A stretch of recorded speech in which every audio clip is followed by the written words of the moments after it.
ser escuchados por niñas, niños y adolescentes bajo la supervisión de sus madres, padres, representantes o responsables. Venezuela amanece con fuerza, Venezuela amanece en unidad, porque la fuerza es la unión. La fuerza es la unión, la fuerza es la unión, te digo, venga toda Venezuela a organizarse. La fuerza es la unión, la fuerza es la unión, y a poner tu granito de arena, dale por Venezuela, y a ver esta unión está. Se quedó pésame, Bolívar.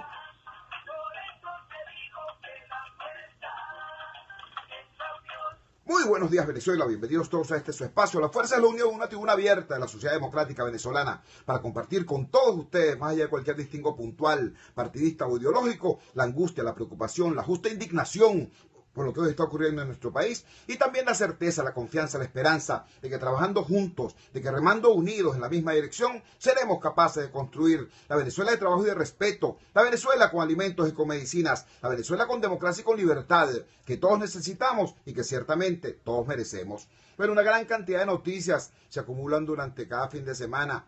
Eso no es exactamente bueno, pues. La profusión de noticias es característica de los países en crisis.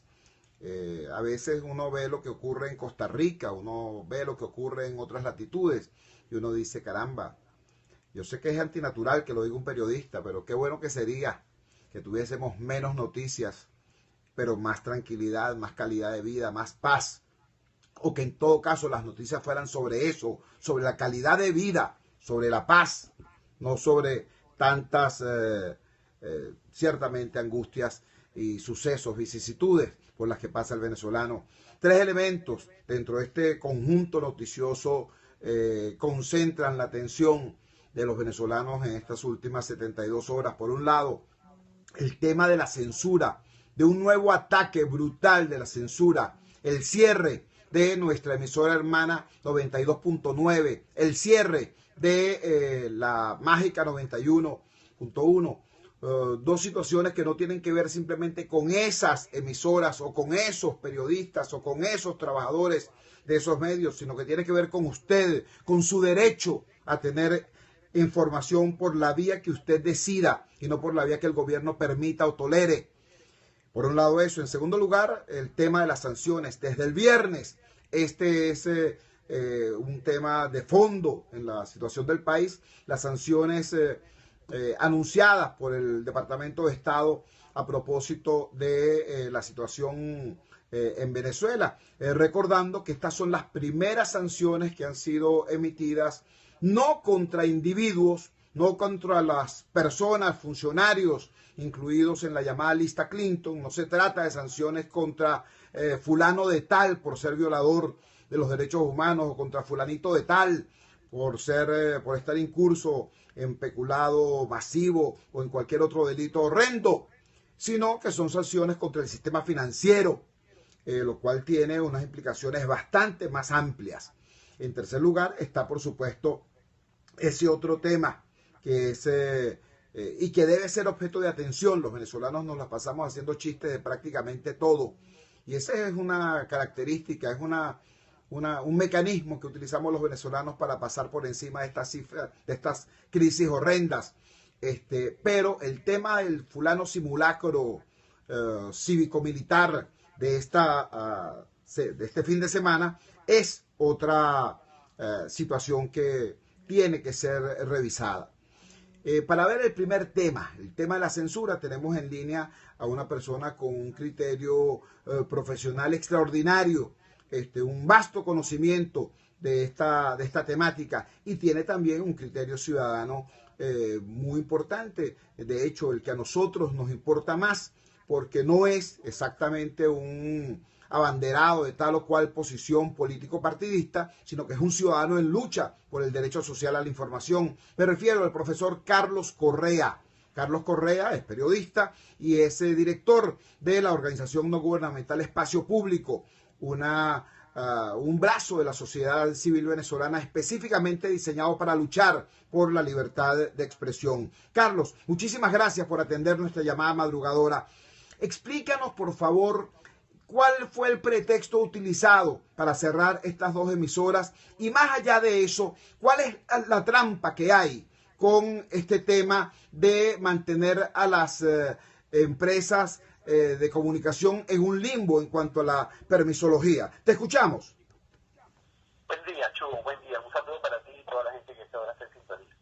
Bueno, a ver, mira, en el año 2000 se aprobó la ley de telecomunicaciones. Esa ley decía, bueno, como aprobamos esta ley, nos damos 2 años, le damos 2 años a Conatel, a los órganos pues responsables de ordenar el espectro radioeléctrico, para que le den los permisos, los títulos, las concesiones a todas las radios y estaciones de televisión. Eso no ocurrió. Es decir, el gobierno no cumplió con dar los títulos, las concesiones a los operadores de radio y televisión. Recuerden que hace ya varios años, cuando Diosdado Cabello pierde la gobernación de Miranda, sale dice, aquí hay 300 emisoras que no tienen su permiso y cerró 34. ¿Qué es lo que ha venido ocurriendo? Bueno, que eso no se ha resuelto, los propietarios, los que manejan, los que tienen las estaciones de radio y televisión, siguieron operando, presentaban los papeles, solicitaban las concesiones, nunca obtenían respuesta. Tan es así que más o menos el 80% de las estaciones de radio y televisión en Venezuela no tienen sus papeles, sus concesiones al día por responsabilidad del gobierno. Entonces ahora, este año, han empezado a cerrar estaciones de radio. ¿Cuántas han cerrado? 49.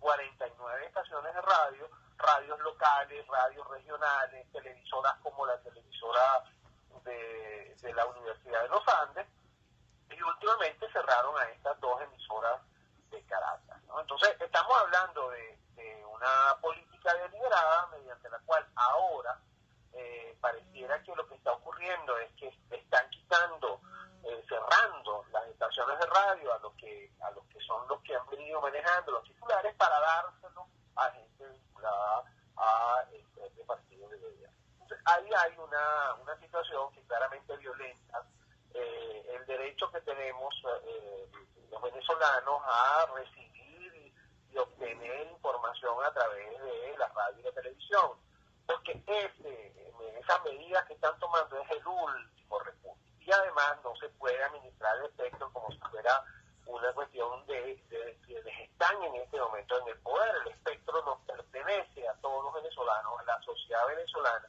y debe ser administrado con un criterio de universalidad, es decir, que esté al servicio de todas las personas y no de un pequeño grupo que está en el poder. Carlos, quisiera que a los efectos de la comprensión de que nos están escuchando, me digas si la siguiente analogía es correcta. Esto es algo así como que si el gobierno dejara de dar licencias de conducir, dejara de dar licencias de manejar, y todo el mundo, la inmensa mayoría de los venezolanos, estuvieran en la calle conduciendo sus vehículos, sus carros, sus motos, sin licencia, porque el gobierno no te da la licencia, simplemente. Y que eso le sirva de excusa al gobierno para, cuando le dé la gana y a quien le dé la gana, pararlo en un momento determinado, pedirle los papeles, o sorpresa, por supuesto no los tiene porque el mismo gobierno no se los da, y entonces le decomisen el carro. ¿Estamos hablando de algo así? Sí, es una analogía que funciona, solo que tienes que imaginarte que las licencias se le dan a los amigos nada más.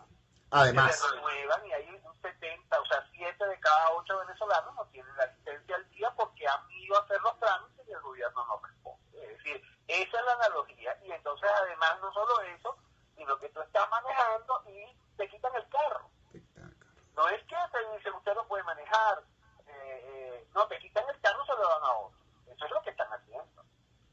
Así es. Carlos, otra pregunta de carácter un tanto autocrítico, pues en mi condición de comunicador.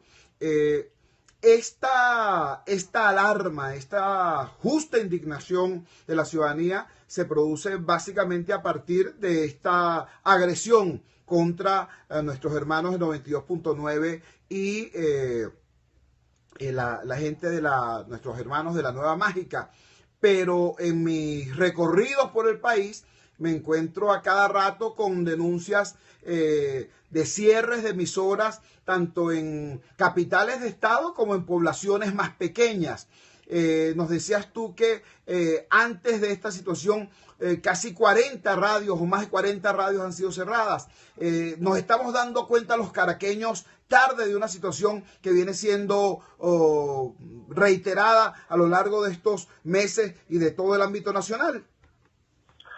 Bueno, yo creo que ahí pasa como siempre, es decir, una pequeña emisora de una pequeña ciudad, en una región, pues a lo mejor a veces no lo visualizamos, los medios no le damos tanta importancia porque no es una emisora que está aquí en el área metropolitana, que es donde se concentran los medios de comunicación. Y también eso hace que la gente no preste atención, ¿no? Nosotros en cada caso, por pequeño que sea, hemos dicho eso es una medida arbitraria, discrecional, es un abuso.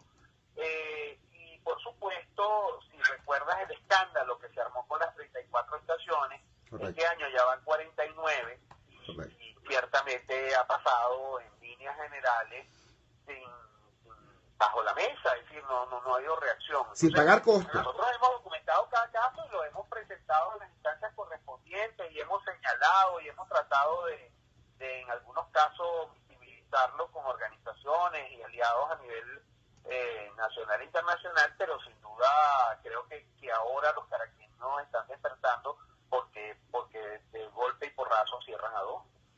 Así es, interesante la reflexión que haces. Cuando cerraron 34 emisoras hubo una conmoción nacional, ahorita llevan más de 40 y detona la preocupación pública únicamente cuando son tocadas dos importantes emisoras capitalinas. Finalmente, Carlos, agradeciendo nuevamente, estamos conversando con Carlos Correa, periodista Carlos Correa y docente universitario, coordinador de la organización no gubernamental Espacio Público. En esta otra dimensión de tu accionar como ciudadano movilizado, como activista de la sociedad civil, ¿qué sugerencias le haces tú al ciudadano que nos está escuchando en este momento para prever todo lo que sería esta situación de continuada agresión al derecho social a la información? ¿De qué manera puede un ciudadano prever estas situaciones y organizarse para tratar de mantener acceso a la información a pesar de la censura oficial? La primera cosa es que frente al atropello hay que reaccionar.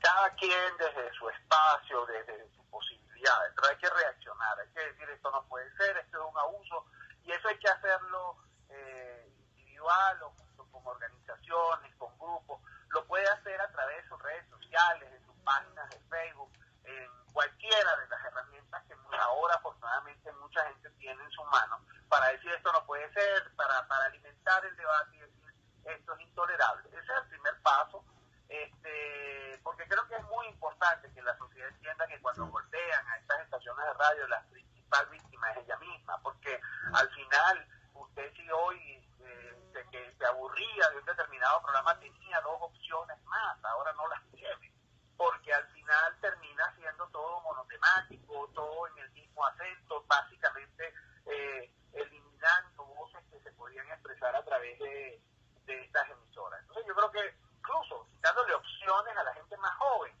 es decir, al final, ¿por qué castigan a una emisora hermana de RCR? Bueno, para tratar de castigar a la propia RCR. Entonces, yo creo que en ese sentido, la primera cosa es tener conciencia de la situación y reaccionar cada quien dentro de su posibilidad y después tratar de articular acciones entre las propias organizaciones. Si usted quiere reaccionar a esto, participe en cualquier organización, sea comunitaria, local, regional, de cualquier naturaleza. Su participación puede hacer la diferencia. Yo creo que eso es fundamental. Y además hay que seguir utilizando los espacios que tenemos y no inhibirnos, porque también ese es el otro objetivo, tratar de que la gente tenga miedo, que la gente de alguna manera deje de expresarse porque cree que puede ocurrir o le puede pasar como le pasó al otro. No hay que dejarse amilanar, hay que seguir estando juntos, acompañándonos, enfrentando el abuso de autoridad y las posibilidades de que efectivamente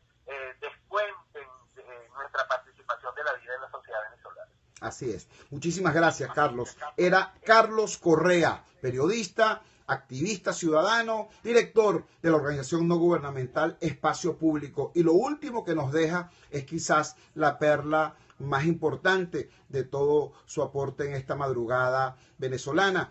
Evitar que este zarpazo del autoritarismo logre su más importante cometido. El más importante cometido de la censura es lograr que nosotros nos autocensuremos. Ese es su más importante cometido, porque si logra que nos autocensuremos, entonces ni siquiera tienen que hacer el esfuerzo de censurarnos, ni siquiera tienen que hacer el esfuerzo de perseguirnos, porque cada quien se encarga entonces de sencillamente medir sus palabras o sencillamente no decir ninguna. Eso nos lo dice Carlos Correa, director de Espacio Público. No podemos inhibirnos en lo que tiene que ser nuestra respuesta ciudadana frente a lo que está ocurriendo. No podemos renunciar a la dimensión pública, es decir, a la dimensión política del ser ciudadano. El ser ciudadano, no estoy hablando de ser militante político, no estoy hablando de ser activista o dirigente político. Ser ciudadano implica tener una responsabilidad para con lo público. Y esa responsabilidad tiene que ser ejercida, tiene que ser asumida y tiene que ser expresada. ¿Me entiende? Y esa expresión del ser ciudadano, esa dimensión pública, es decir, esa dimensión política del ser ciudadano, es lo que ellos quieren reprimir, es lo que ellos quieren inhibir. Y ciertamente, si llegaran a lograrlo, ¿no?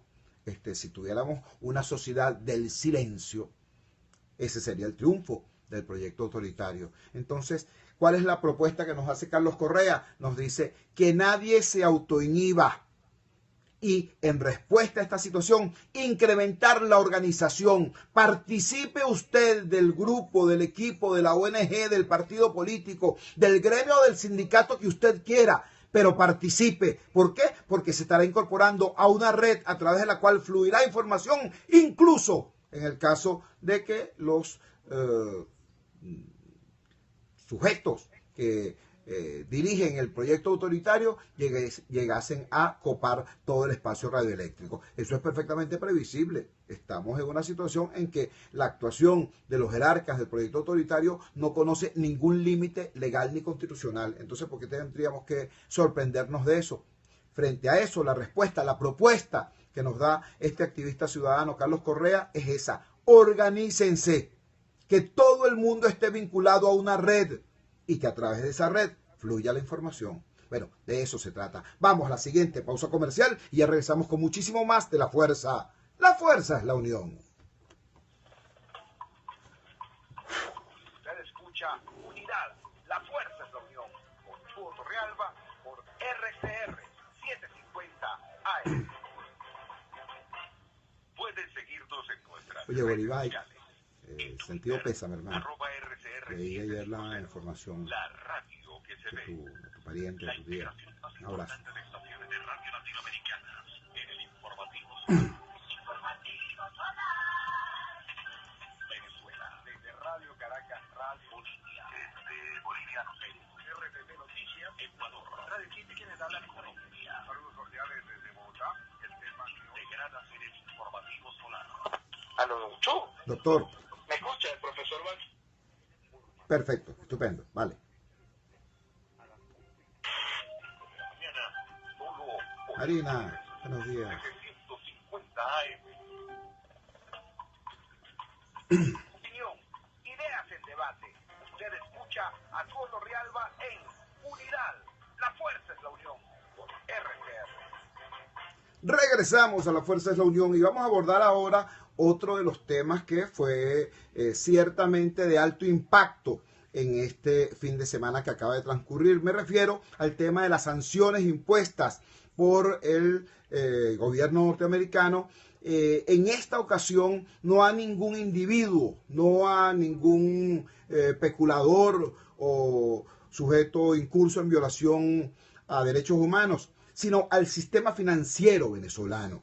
Eso tiene unas implicaciones de mayor calado que las anteriores. Hay una lista llamada popularmente o mediáticamente la lista Clinton, donde están los personajes que han sido objeto de sanciones por el Departamento del Tesoro norteamericano. Repito, en esta ocasión, las medidas anunciadas por el gobierno norteamericano el pasado viernes tienen otra profundidad. Son sanciones contra el sistema financiero del Estado venezolano, de este Estado manejado por este régimen, y tienen un conjunto de características cuyo alcance va más allá de la sanción individual. Tenemos en línea a Ronald Balsa. Ronald Balsa es economista y es también un ciudadano activo, preocupado, siempre orientando sobre lo que significa avanzar en la lucha hacia la democracia y la libertad desde la perspectiva de su área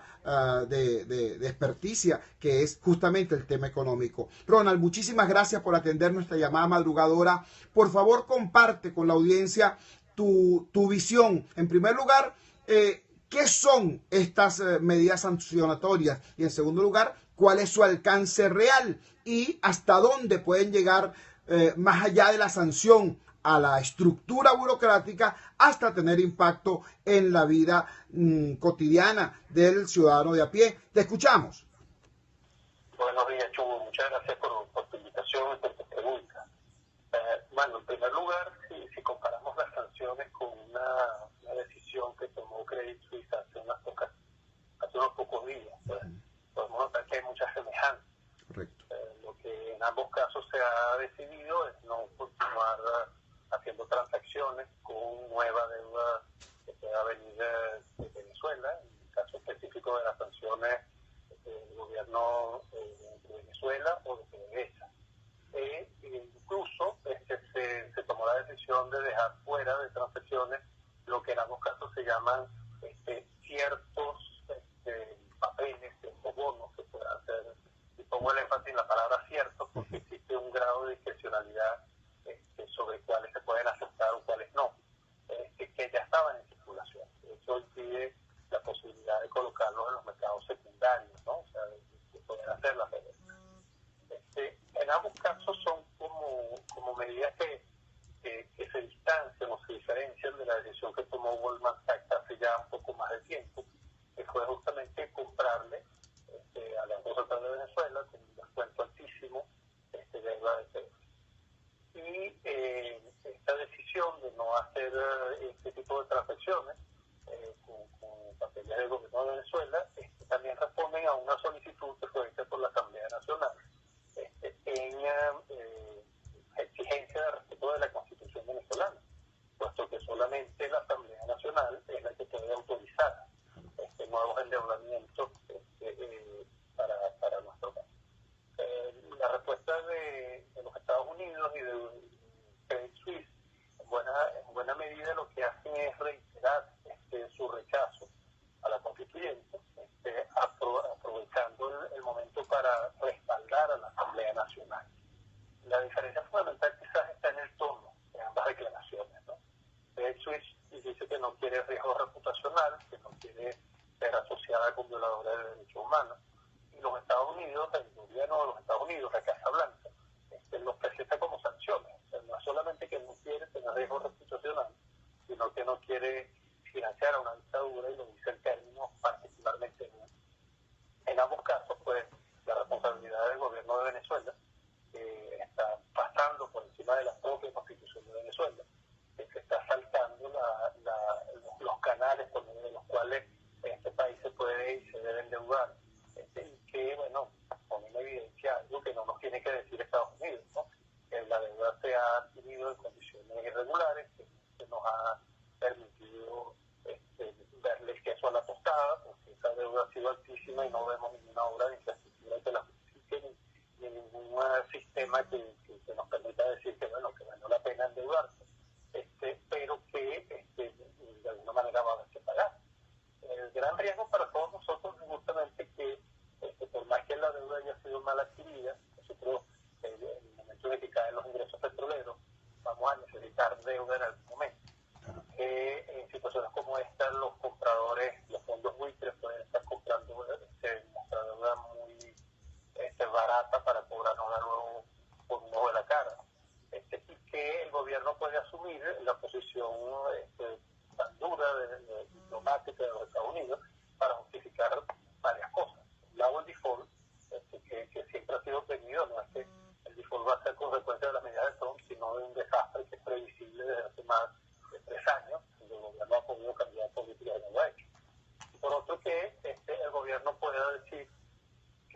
acercar más a Rusia o a China, que va a aceptar condiciones que antes no ha aceptado, y que pongan en riesgo los recursos naturales que nos quedan, pues la faja petrolífera, el arco minero, que son recursos no solo de esta generación, sino de las que vienen. Esos son los grandes riesgos que nos impone que la irresponsabilidad impone que hasta ahora el gobierno ha manejado esto, y la respuesta tan dura del gobierno de Trump va a servirle de excusa para justificar lo que ya era un desastre antes de que Trump hablara. Así es. Estamos conversando con Ronald Balsa. Él es decano de la Facultad de Ciencias Económicas de la Universidad Católica Andrés Bello, economista por supuesto, y conocedor profundo de esta materia sobre la cual estamos intentando explorar más allá de lo evidente o más allá de lo aparente, el tema de las sanciones emitidas por el gobierno norteamericano contra el sistema financiero venezolano. Ronald, quisiera conocer tu opinión sobre el uso posible que el gobierno hará de una medida como esta. Ya escuchamos ayer a la señora Delcy Rodríguez diciendo, qué broma, vale, yo tenía allí en las puertas, ya venían navegando hacia acá barcos llenos de medicinas y de alimentos y ahora no les vamos a poder pagar por las sanciones. Eso, por supuesto, ha sido respondido desde muy diversos ángulos, diciendo que eso es una muestra de cinismo. Sin embargo, bueno, se puede esperar absolutamente cualquier cosa. La consulta es la siguiente, Ronald. Tengo entendido que las sanciones, el texto de las sanciones establece específicamente la excepción de aquellas transacciones que estén vinculadas con insumos de carácter humanitario, concretamente alimentos y medicinas. ¿Eso es correcto? No solamente es correcto, sino que también está excluido de las sanciones el financiamiento para importaciones y exportaciones petroleras. Venezuela puede seguir comprando y vendiendo su petróleo a los Estados Unidos. Ese no es el problema que se le puede atribuir a la sanción. Lo más que a lo que Estados Unidos ha amenazado es a no enviar dividendos de empresas que puedan estar en Estados Unidos hacia Venezuela, que es algo que se parece mucho a lo que ha hecho el gobierno de Venezuela con sus socios comerciales. Pero para nada se ha restringido la posibilidad de que nosotros tengamos ingresos por venta de petróleo y que nosotros podamos comprar medicinas en otras partes del mundo. Así que el barco de Delcy pues debería atracar y debería ser pagado, como debieron ser pagadas todas las farmacias y todos los importadores de medicina durante los últimos 4 años del gobierno de Maduro, en los que hemos pasado tanta necesidad de la medicina. Así es. Finalmente, estamos conversando con Ronald Balsa, economista, decano de la Facultad de Ciencias Económicas de la Universidad Católica Andrés Bello. Hemos conocido algunas opiniones que nos expresan la siguiente impresión. Nos dicen que estas sanciones, al parecer, fueron muy bien pensadas, fueron muy bien diseñadas, porque, tal como usted nos acaba de referir, no interfieren en la relación básica, comercial, petrolera entre Estados Unidos y Venezuela. Es decir, Estados Unidos no está diciendo que no le va a seguir comprando petróleo a Venezuela, en lo absoluto, pero ciertamente convierte en agua la deuda ya emitida, impide la negociación sobre nueva deuda, es decir, hace extremadamente difícil para el gobierno utilizar el tema del endeudamiento para seguirse financiando, pero al depender únicamente de la exportación de petróleo, el petróleo que Venezuela le da a Rusia se lo pagan con cachivaches militares. A China no nos paga porque ya nos pagó. Es decir, estamos entregando petróleo a China en pago de la deuda ya contraída. Y nuestros otros clientes, si se le puede llamar así, del CARICOM, etcétera, etcétera, suelen pagar cuando pagan con habichuelas o con disculpas. En realidad, el único cliente que le paga en efectivo a Venezuela es Estados Unidos. Entonces, estas medidas de esa manera planteadas, más bien refuerzan la dependencia de Maduro con Estados Unidos desde el punto de vista económico. ¿Esa lectura, le pregunto, es correcta, es acertada?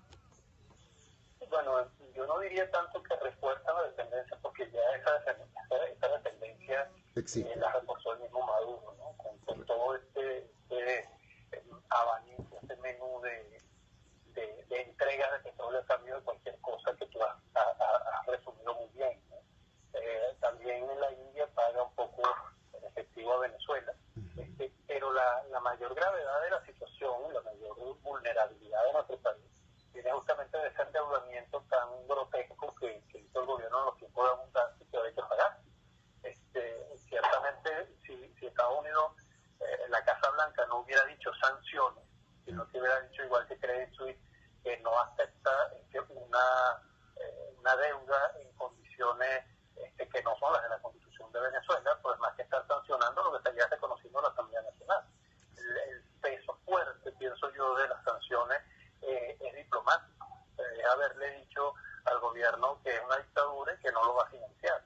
Pero más que el hecho de llamarlo dictadura, lo que está indicando que el procedimiento constitucional venezolano que permite las garantías de repago de las deudas está siendo violado, y que por esa razón, pues, ninguna deuda nueva, porque además aclaran mucho de esos dos puntos, es la deuda nueva la que no se va a aceptar, y algunas deudas ya vigentes, ¿no? Que no se dejaría que pasaran, me imagino que como en el mismo caso de Goldman Sachs, a venderse tan baratas para luego ser cobradas caras. La dependencia de Venezuela no la está reforzando los Estados Unidos, sino que en un contexto que además es muy paradójico, porque el gobierno dice que estamos en una guerra económica, pues se entrega todo para poder ser atrapado por cualquier lado. Es la situación más insólita de dependencia que un gobierno podría tener de quien dice que es su enemigo. Así es, pero muchísimas gracias al economista Ronald Balsa, decano de la Facultad de Ciencias Económicas de la Universidad Católica Andrés Bello, por arrojar luz sobre un tema ciertamente complejo como es este tema de las sanciones al sistema financiero venezolano. Nos explica entonces Ronald Balsa, aquí en el fondo lo que hay es sencillamente una reivindicación. Fíjense ustedes qué cosa tan curiosa. Una reivindicación del mecanismo que establece la Constitución venezolana vigente para poder adquirir deuda. De acuerdo a nuestra Constitución, toda operación de crédito público, y la emisión de deuda califica como ello, tiene que ser conocida por el Poder Legislativo, es decir, por el cuerpo que representa a la nación, que representa legalmente a la nación. Recuerden ustedes, el Poder Ejecutivo en Venezuela, en este país presidencialista sin sistema de doble vuelta, el Poder Ejecutivo en Venezuela representa a la primera minoría. El espacio institucional, el espacio republicano, donde está presente todo el espectro nacional, donde están presentes todos los partidos y todos los estados, es el Parlamento. Esa es la sede de la representación nacional. Por eso la Constitución de 1999, la Constitución de Chávez, ¿se acuerdan? La paz perfecta del mundo, la mejor del planeta, ¿no? La mejor de la galaxia, ¿recuerdan? Bueno, la Constitución de 1999 establece que las operaciones de crédito público deben ser conocidas y aprobadas por la Asamblea Nacional. Bueno, eso es lo que está diciendo en este momento esta casa suiza, Credit Suisse. Eso es lo que está diciendo en estos momentos el gobierno norteamericano. Las operaciones deben cumplir su trámite constitucional. Y frente a eso, entonces, la reacción ciertamente paradójica, como acaba de decir Ronald Balsa, de los gobernantes venezolanos. Vamos a la siguiente pausa comercial y ya regresamos con muchísimo más de La Fuerza. La fuerza es la unión. Les estamos presentando Unidad. La fuerza es la unión. Solo por RTR 750 AM. Es momento de crecer, aprender cosas nuevas, desarrollarnos. Necesitamos más espacio. Creo que es mejor que nos tomemos un tiempo. Tiempo es lo que te sobrará, porque ya no hace falta ir a una agencia gracias a la banca electrónica Banesco. Transfiere, consulta, paga tus tarjetas y servicios de forma rápida y segura y mucho más. Fácil no, muy fácil. Banesco contigo.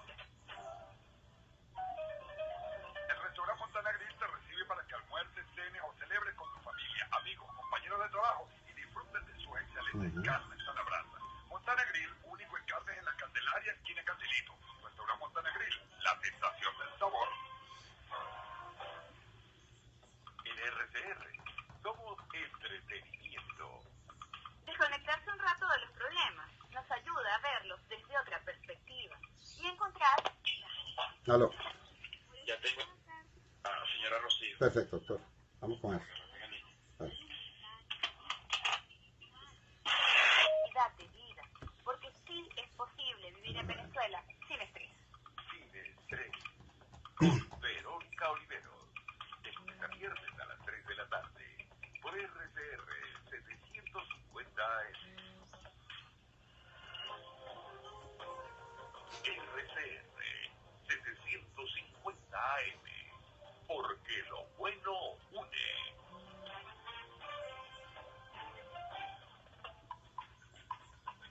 Te estamos presentando Unidad. Eso se trata. La fuerza es la unión. Solo por RCR 750 AM. Regresamos a La Fuerza es la Unión y lo hacemos con el tercer tema que concita la atención de todo el país a lo largo, que concitó la atención de todo el país a lo largo de este fin de semana. Y sobre este tema yo quiero pedirle a la audiencia una mayor atención. Como decíamos en la introducción del programa, los venezolanos hasta por razones de nuestra sanidad mental solemos hacer hasta de las tragedias más duras un chiste, ¿no? Entonces resulta que a partir de lo ocurrido en estos ejercicios cívico-militares, como los llamó el gobierno, este simulacro de movilización militar con componentes civiles a nivel nacional, bueno, pudimos ver en las redes sociales una gran cantidad de chistes y eso que llaman memes a propósito de esto, ¿no? Señoras muy mayores arrastrando con muchísima dificultad un fusil que seguramente pesaba más que ellas. Bueno, situaciones de esa naturaleza. Sin embargo, yo creo que es muy importante ir más allá de la chanza, ir más allá de la mirada ligera y ver qué es lo que realmente simuló el fulano simulacro. Empezando porque, bueno, aquí estamos en presencia de una violación de algo que fue sometido a consulta del país, del pueblo, en el referéndum sobre reforma de la Constitución por allá, por el año 2007. Ya en aquel momento se le planteó al país la posibilidad de establecer como doctrina militar eso que Maduro llama la guerra de todo el pueblo. Lo sometieron a consideración del país y el país dijo que no. El pueblo venezolano dijo que no. Dijo que estaban en contra de esa doctrina, de la asunción de esa doctrina militar como dato de la Constitución venezolana. Sin embargo, eso es lo que ha ido imponiéndose en la práctica. Eso, además de otros elementos de carácter práctico que debiéramos también conocer y reflexionar. Por eso tenemos en línea a una profunda conocedora del tema militar desde la perspectiva civil, desde la perspectiva de la sociedad civil venezolana. Me refiero a la doctora Rocío San Miguel. Ella es directora de la organización no gubernamental Control Ciudadano sobre la Seguridad y la Defensa Nacional. Rocío, muy buenos días. Gracias por atender nuestra llamada madrugadora. Por favor, indícanos desde tu perspectiva qué es lo que ocurrió en este fin de semana y cuáles son las peculiaridades de este fulano ejercicio. ¿Lo podemos llamar cívico-militar ciertamente o es por el contrario un ejercicio militarista? Porque recordemos, el militarismo es una desviación que puede afectar tanto a personas de uniforme como a personas que carezcan de él. Te escuchamos, Rocío. Sí, el país asistió a esto que fue descrito por el gobierno como soberanía bolivariana 2017. Yo creo que hay que rescatar tres aspectos fundamentales de lo que aquí ocurrió. En primer lugar, propaganda. Así puede ser definido el ejercicio de soberanía bolivariana 2017, a pesar de los memes, a pesar de la polarización que produce, es decir, el rechazo a ver estas imágenes como bien describen, que en algunos casos produce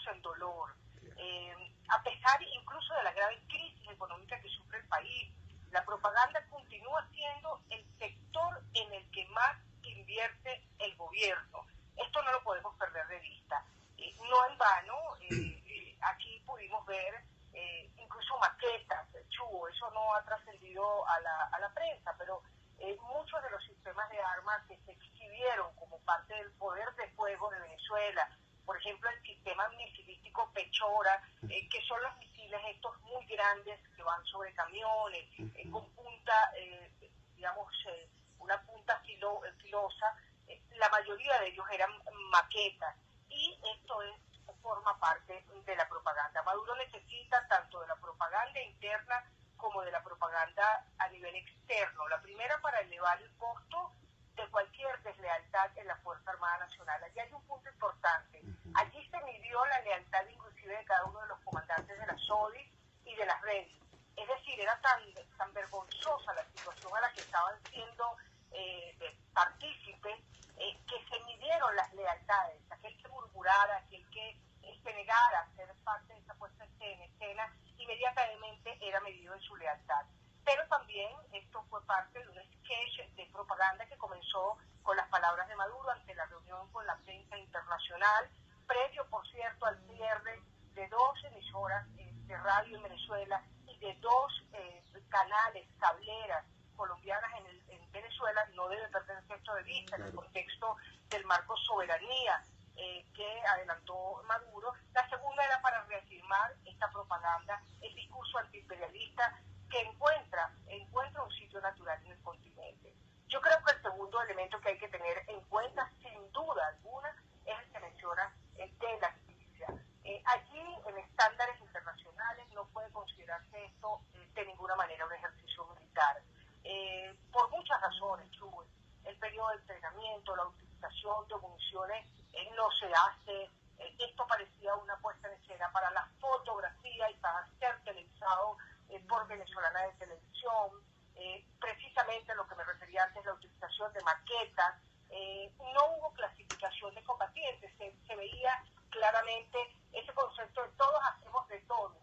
Personas de 70 años haciendo cosas que correspondían a personas de 20 años. Y el tercer punto, sin duda que debe tomarse en cuenta, era lo que mencionaba: la condena y el repudio a el funcionamiento de la Milicia Nacional Bolivariana. Muchas de las personas que allí se inscribieron, se habla de una convocatoria que rebasó las expectativas de 700.000 personas, algo poco creíble. Muy probablemente las 3/4 partes de ellas lo hicieron por encontrar una ración de comida el fin de semana. La milicia tiene que ser repudiada.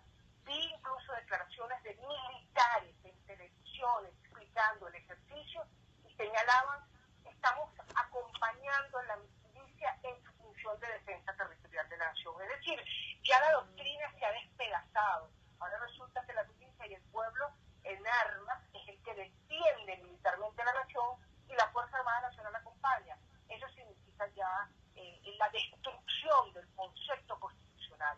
Siempre debemos recordar, Chu, que la defensa militar del país solo lo tiene atribuido la Constitución en Venezuela, y que la Constitución sigue siendo la letra legal que exige, pero obliga y genera derechos para el país. El país rechazó el 2 de diciembre del año de 2007 la existencia de la milicia, y solamente la Fuerza Armada Nacional es la institución profesional, obediente, subordinada, sujeta a control democrático, encargada de hacer la defensa militar de la nación.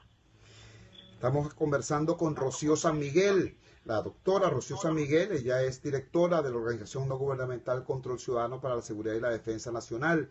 Rocío, te rogaría, como ciudadano y como maestro de escuela, que nos profundizaras este último punto, porque mucha gente, por ejemplo, ignora que el derecho internacional humanitario surgió precisamente para proteger a los elementos no combatientes en los conflictos. En los conflictos hay dos grupos armados, ¿no? Dos ejércitos o un ejército y grupos alzados en armas, y en el medio está la población civil. Y el derecho social humanitario, el derecho internacional humanitario se creó precisamente para proteger a la población no combatiente, para proteger a los derechos de los ciudadanos que, aun estando en el teatro de operaciones, no forman parte de las fuerzas que combaten.